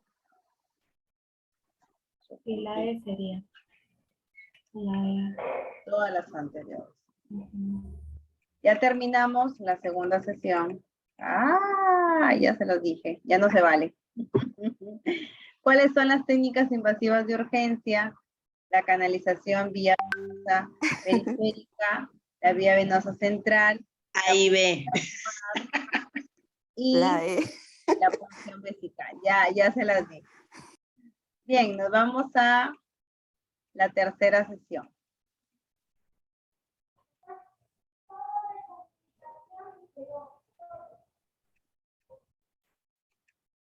Ya. ¿Qué es la seguridad? Vimos el capítulo de seguridad en el paciente. ¿Qué es la seguridad? Es la reducción del riesgo del daño asociado a la asistencia sanitaria a un mínimo aceptable. Es evitar, prevenir o amortiguar los resultados adversos o el daño derivado del proceso de la asistencia sanitaria. Son las dos primeras A y B, o son las prácticas seguras administrativas, las prácticas seguras asistenciales y las prácticas seguras administrativas y asistenciales. Es su derecho a decidir cuánto, cómo y hasta qué puntos otros pueden acceder a la información médica protegida. ¿Cuál es? La D, doctora. La C, doctora. La A. La A. La C. Yo considero que es la C. Bueno. La C dice Eli. La C para mí también, doctora. La C. Todos con la C, A y B. Muy bien, la C. ¿Ven cómo sí? ¿Van analizando? Muy bien, ya estamos por la tercera sección. Eso significa que han estudiado, que han estado atentos a las clases. ¿Cuál es la prioridad 1 en emergencia? ¿Ya? A ver, vamos a ver. Porque recuerden que hay 4 prioridades en emergencia y cada prioridad tiene su patología y son muchas patologías, ¿no? Pero vamos a ver, ya vamos a ponernos a analizar. Pacientes con alteración súbita y crítica del estado de salud en riesgo inminente de muerte y que requieran atención inmediata en la sala de reanimación shock track. Pacientes portadores de un cuadro súbito agudo con riesgo de muerte o complicaciones serias, cuya atención debe realizar en un tiempo, espera, no mayor a 10 minutos desde su ingreso, serán atendidos en los consultorios de emergencia. Pacientes que no presentan riesgo de muerte ni secuelas invalidantes, amerita atención en tópico de emergencia 3, miren, ya está, teniendo prioridad la atención de casos 1 y 2, cuya atención debe realizarse en un periodo de espera o mayor a 20 minutos. Pacientes sin compromiso de funciones vitales ni riesgo de complicaciones inmediatas, que puede ser atendido en consultorio externo o consultorios descentralizados, cuya atención debe realizarse en un tiempo de espera de igual o mayor a 1 hora. ¿Cuál es la patología de la prioridad 1 en emergencia? Yo creo que sería la A. Yo creo que sería la A. La doctora. La A. La A. La A. Entonces. La Miss.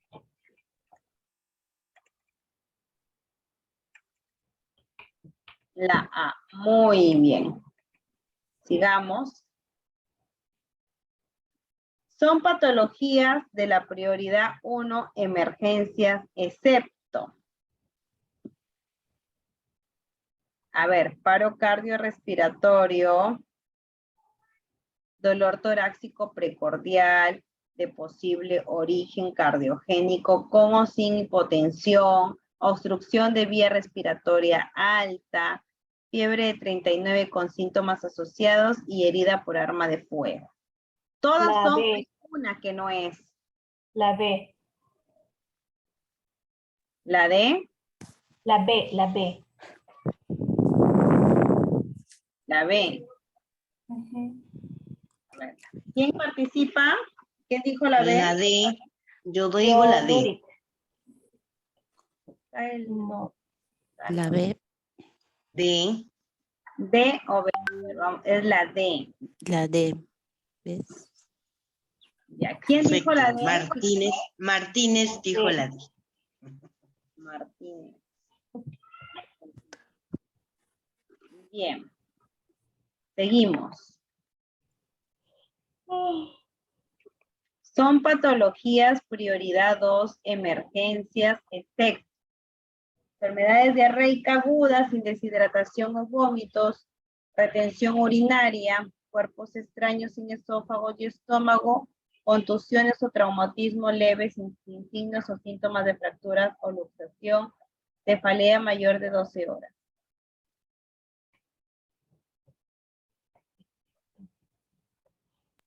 La A, doctora. La A, la prioridad 2. Yo doy la E. A ver, ¿quién dijo A?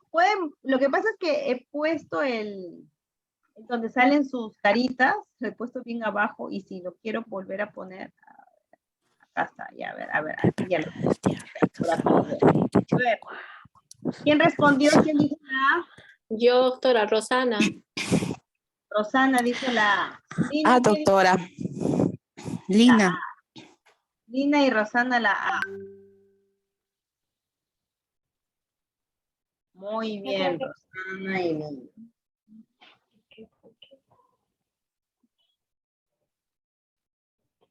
Muy bien, chicas. Ya vamos a terminar la sesión. Ahora, son patologías prioridad 3, efecto. Dolor en la garganta sin disfagia, acceso sin fiebre, resfrío común, fiebre sin síntomas asociados y ninguna de las anteriores.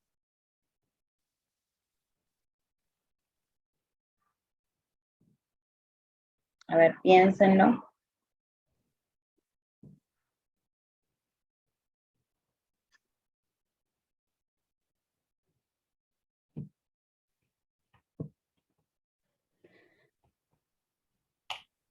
Fiebre sin síntomas asociados, doctora. La D, doctora. La D. Doctora, ninguna, doctora, la E. La E. Ninguna de las anteriores. A ver, vamos a ver. La E. Muy bien, Rosana, su puntito. Bien, ahora. Bien, se terminó. Ahora nos vamos a pasar. Estas son las de la sesión 3. Ahora vamos a hacer 4, 5 y 6. ¿Ya?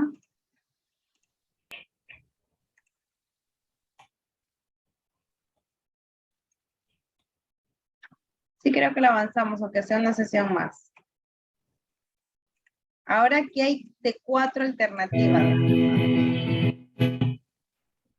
Bien, a ver, chicas. ¿Dónde está? Aquí está. Bien. Definición de shock. A, B, C o D.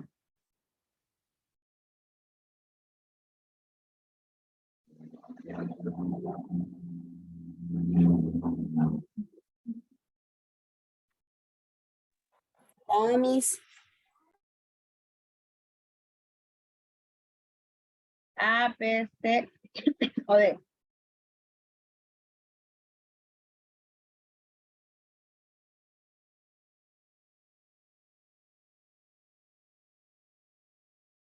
A ver. Es un síndrome producido por una inadecuada perfusión y entrega de oxígeno a los tejidos. ¿Correcto o incorrecto? Sí, Miss, sí. Yo le dije la... Es debido a fenómenos que necesitan la salida de líquidos del espacio. Sí. Obstrucción mecánica. Es una obstrucción mecánica, un shock, taponamiento cardíaco y embolismo pulmonar masivo, infarto agudo del miocardio, insuficiencia valvular aguda, arritmia. O es el signo precoz, más Es precoz. la D, doctora. La D es. La D. Sí, doctora, la D. A ver, la D dice Rosana. Rosana está muy participativa. Muy bien, Rosana. A ver, vamos a ver si es la D. La A. ¿Por qué es la A?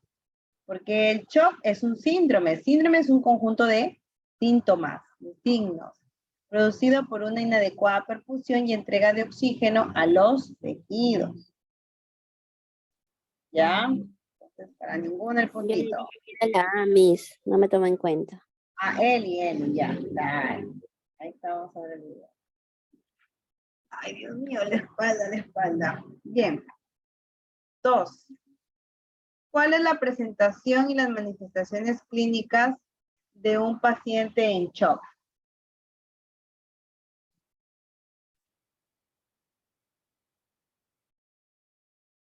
La La doctora.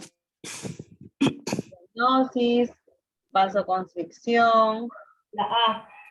La A, doctora. La doctora. Ya.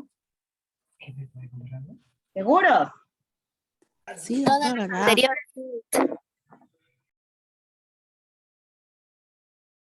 La ¿Seguros? A. Claro. Yo considero que son todas las anteriores, la D. La La A. D. Bien, vamos a ver. ¿Quién dijo la D? Lina, ¿no? Sí, doctora. Muy bien, Lina. La doctora no me tengo. Y Eli también dijo la D. Ya. Los demás, ¿qué pasa, chicos? Participen, por favor. Están copiándose la respuesta para que puedan desarrollar. ¿Cuál es la definición de un paciente en coma? Todos van a salir con 20, ¿ah? Ya, el que se perdió esta clase lo verá en el video, pero tiene que ver a lo último de la clase. Ya, bien, en realidad nosotros valoramos mucho el CIEP, valora mucho el tiempo que ustedes predisponen, ¿no? Mientras otros se van a ver la novela, o se van a comer su pollo a esta hora, o se van a dormir, se ponen a ver su serie, ven Netflix. Ustedes no, ustedes están estudiando. Entonces, el CIEC valora las ganas y la voluntad de salir adelante, de esforzarse, de estudiar a estas horas, ¿no? Que ya faltan 8 minutos y todavía no vamos a acabar hasta que tengamos la tercera, cuarta y quinta pregunta, ¿ya? Ya no nos desesperemos, ¿ya? Bien, entonces, ¿cuál es la definición de un paciente en coma? La alteración de la conciencia hasta una situación de coma es un signo. La A, Miss. La A, Miss. La ¿Qué? A. La A. Es la A. A, doctora. A. Claro, la A. Muy bien. Están muy fáciles las preguntas, ¿no? No. Relativamente fácil. Relativamente fácil. Es la atención inicial del paciente en coma. Valoración primaria, examen neurológico, exploración general y pruebas diagnósticas y todas las anteriores. Todas las anteriores. La D. Todas las anteriores. La D. Sí, La D. Ana, Lina, Vanessa. Desde dedo. Todas las anteriores. Esa pregunta está bien fácil, ¿no? Seguimos. Ya, ahora vamos a hablar sobre los donantes, ¿no? Hablamos también de los tipos de donación. Tipos de donación que existen en un paciente. ¿Por qué dona? Muerte encefálica, parada cardiorrespiratoria, solo A y B o A. La C. La C, La doctora. C. La C, doctora. La C, doctora. La C. A. ¿Seguro, chicas? Para mí es La la A, A, yo doctora. digo la A, doctora, porque ahí está hablando de la muerte encefálica.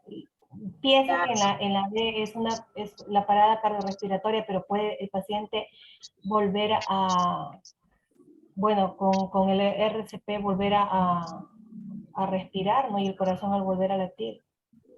Pero ya no es un candidato a ser donante de órganos. Puede ser. A ver, Podría ser, pensemos. ¿no? A ver, pensemos. Pues, por ejemplo, si es un paciente que tiene un... Miss, si la D sería. Hola. Hola Eli, te escuchamos.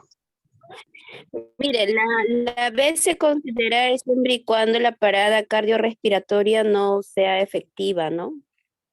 Bueno, yo considero. Y mi respuesta es como usted dice, podría ser un candidato, sí, pues. Caso que no se lograría efectivamente la reanimación. Claro.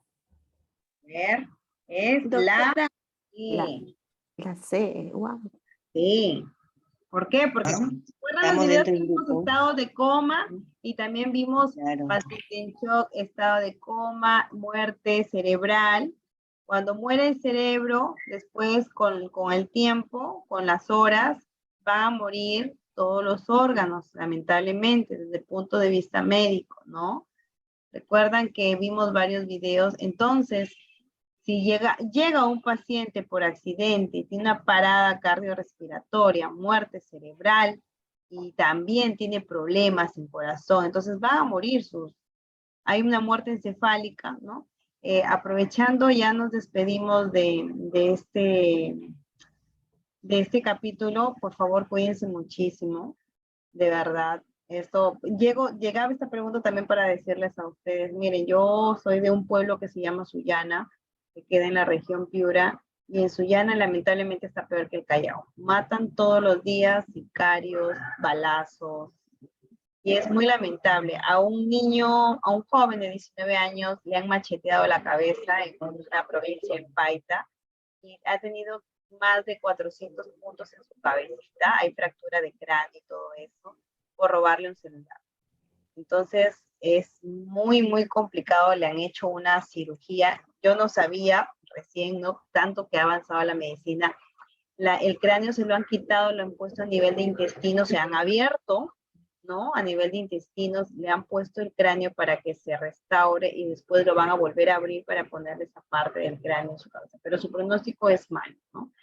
Y bueno, estamos esperanzados de un milagro, ¿no? Otro técnico de enfermería se ha ido a jugar vóley y se ha regresado caminando a su casa, lo han asaltado, no le han encontrado nada y le han metido 10 balazos en la cabeza.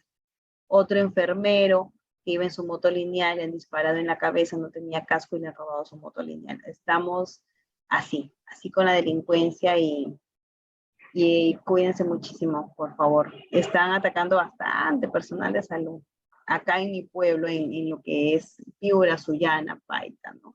Ustedes están al sur, pero igual la delincuencia está por todos los lados, ¿ya? Entonces, ya mencionaron la C, ¿no? Solo A y B, en las dos. Son tipos. Recuerden, estos están en los capítulos del manual de emergencia y urgencia. La quinta sesión, ya, a ver, la hacemos la quinta y la sexta, ¿ya? Para terminar. ¿Cuál es el origen cardíaco del dolor torácico? Vimos dolor torácico. Enfermedad coronaria, pericarditis, miocarditis, valvulopatías. ¿Todas? Todas las anteriores, Miss. Todas las Todas las anteriores. anteriores. Todas anteriores. Herrera, Herrera, su puntito. A ver. Todas las anteriores. ¿Cuáles son las características del dolor? Es fácil, ahí está. Ahí está la respuesta. Dolor típico, anginoso, no anginoso. Anginoso. A ver, Cristina. ¿Todas? La B. La B. La D. B. La Todas D, las doctora. anteriores. Dolor típico, anginoso, no anginoso. Muy bien, la D. Son patologías, seguimos para las prioridades.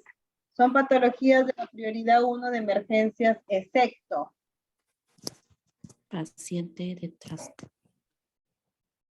paciente con trastorno en el sensorio, paro cardiorrespiratorio, hemorragia profusa, estatus convulsivo.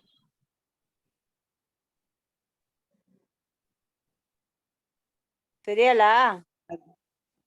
La Miss. Soy Eli. La A, doctora. La A, ¿seguros? Sí. Muy Sí, bien. doctora. Patologías de la prioridad 1 de emergencia, seguimos con la prioridad 1. Signos vitales anormales, hemoptisis, signos y síntomas de embarazo ectópico roto, obstrucción de la vía respiratoria alta.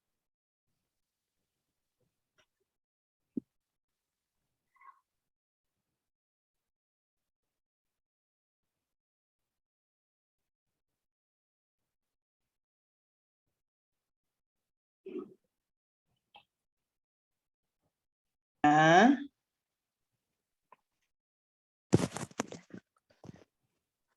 ¿La? La doctora. ¿Seguros? La doctora. Sí. La. ¿Seguros? La No. B. La B, claro. La B.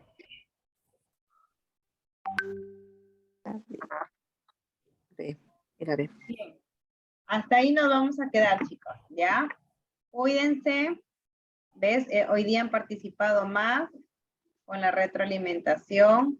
La próxima semana hacemos también una retroalimentación de la quinta y sexta sesión. Voy a mandar de una vez la asistencia a la señorita encargada. Y también voy a mandar quienes han ganado sus puntitos para que lo sumen ahí en su nota. Bien, chicos, nos vemos mañana los que llevan sesión. Pero yo no estoy en la asistencia. Ahorita voy a Luego, mandar doctora, buenas noches. quienes se han quedado. Doctora, buenas noches. ¿Ya? Martínez no está en la asistencia. Buenas noches, doctora. Hasta mañana. Ya, estoy mandando un pantallazo de ahorita, de los que se han quedado, para que lo vea la señorita de CIEP, ¿ya? Cuídense, chicos. Doctora, un Muchas servicio. gracias. Doctora, un servicio. Muchas gracias, doctora. Hasta luego. Doctora, Una consulta, por ahí doctora. veo que alguien quiere hablar. Hola. Sí, doctora, un servicio. ¿Me puede indicar su número? Ah, mi número. Sí, sí. Ya, no hay problema. Ahí lo voy a escribir, ¿ya? Es que estoy con celular, no lo veo. Ya, a ver, 9513-73235. Perdón, de vuelta, ¿me puede repetir? 9513-73235. 12. Ya, gracias. Ya, cualquier cosa me pueden escribir. En el transcurso de la mañana o en la noche normal, por ejemplo, de aquí tengo que, un poco para explicarles, si no les contesto, por favor me escriben al WhatsApp. Soy su alumno de CIEP, ¿ya? Porque yo también tengo varios alumnos de varias universidades porque les ayudo a elaborar sus tesis, ¿ya? Entonces, por ejemplo, ahorita voy a cenar, dedicarle media hora a mi familia y a las 10 entro con un grupo de enfermeros especialistas en UCI que estoy avanzándoles a hacer su tesis en una universidad. Así que estoy ahí. Y si en la mañana no les respondo es porque estoy con hospitales, ¿ya? Gracias, chicos. Ya, doctora. Hasta luego. Cuídense, hasta luego. Gracias, buenas noches. Chao, chao. Buenas noches, doctora.